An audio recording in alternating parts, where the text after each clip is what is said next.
we're just going to interview you for a position at Turtle Squad. Mm. Okay, so just some demographic questions. How old are you? 22. Okay, gender? Male. Ethnicity? What do you call it these days? Caucasian, I guess. But, I like to think that my past life was, like, from the Han China era, because I like to drink tea a lot. I see. No, that... You know. I can see that, actually. I can have a little bit of a resemblance. Right, and I like to, like, catch carp, and stuff like that. But, yeah, I'm a hardworking guy from the Caucasus Mountains. I see, yeah. So, first off, why are you applying to work here? Well, Turtle Squad, LLC, is one of the top public companies in the world, I've heard. I mean, you have the likes of Elite Gaints, you have Boss Ramen, you have one of the best YouTubers in the world, I think, Quips, right? Yeah. No, and you got the mastermind that makes all the games. So I really think they could use me to branch off into a new direction. I could help them provide new content. I was just wondering what you think you're bringing to the table here, why you're qualified. I'm a podcaster.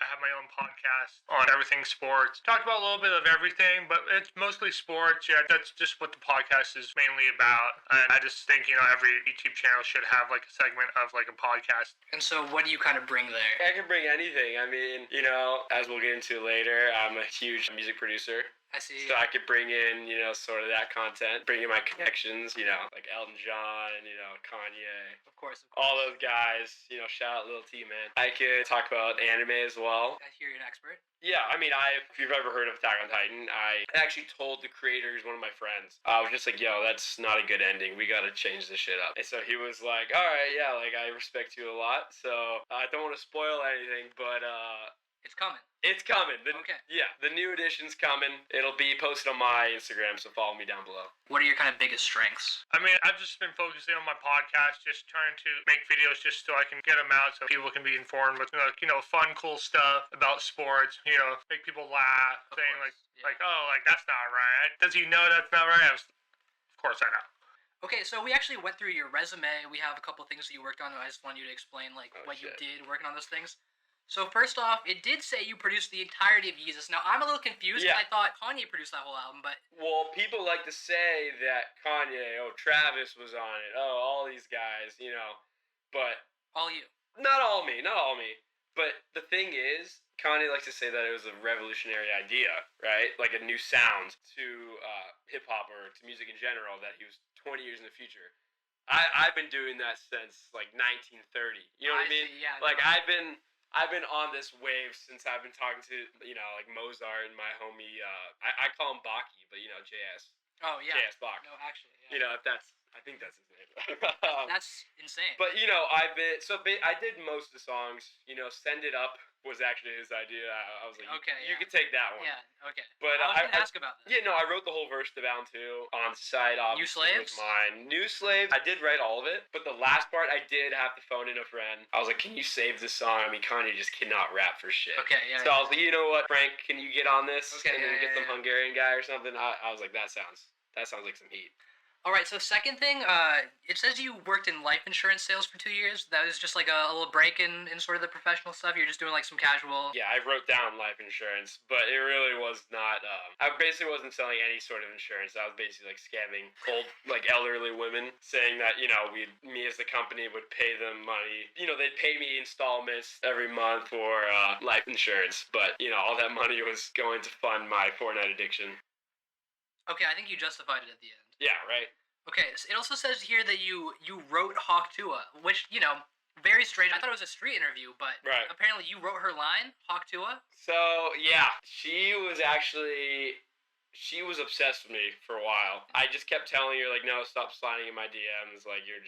That's not what I want right now. I gotta stay focused. So I was like, you know what, finally, you can have your own career, focus on your own life. So I had to write her something good. You ghost wrote it, yeah. I literally had to ghost write it, and of course, me being humble, I took zero the fame from it, I guess. And so I'm surprised you even were able to find that because, I tried to get her out of my life.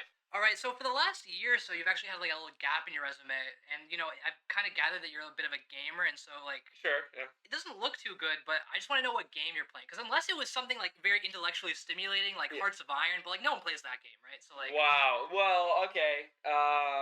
Me and my autistic friend, we like to cosplay World War II together. So that points us to Hearts of Iron. And yeah, I just had a quick run of the game as I was playing as China, my reincarnation, and he was Japan. So I was just taking it honestly from him. But other than that game, I've been grinding Fortnite. love that. Been playing a little bit of football, like Madden games. Oh yeah, I've been getting back on Run 2. That's a good game. Oh, classic. That's a great game. Blox Oars is the other one. Love that. But yeah, I haven't been gaming as much because I've been stacking that paper and whatnot, and I'm trying to impress you guys. What about biggest weaknesses? You have any of those? Probably just starting a podcast, to be honest with you. I mean, me, like, having to do it by myself, edit it by myself, it's a lot of work, but, like, at the end of the day, like, it turns out great, and I think I make really good content through the sports community and all that stuff. So, just a couple more questions, just random stuff. What would you say is an anime character you're most like? Wow. Now that is a great question.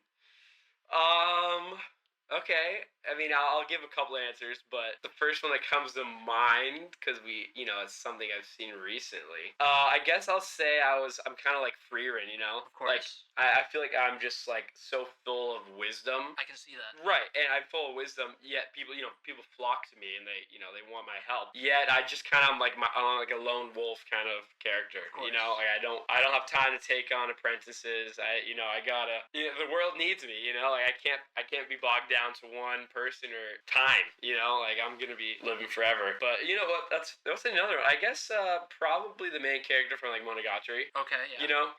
Just a lot of certain females that are always. Honestly, say no more. I get you. All right, well, I think that's all. You sound like a great candidate. I will let you know if we decide to go with you in the future. All right, well, that's the end of our interview. I gotta say, I think you got the job. Wow. You hear that, Mom? I got the job!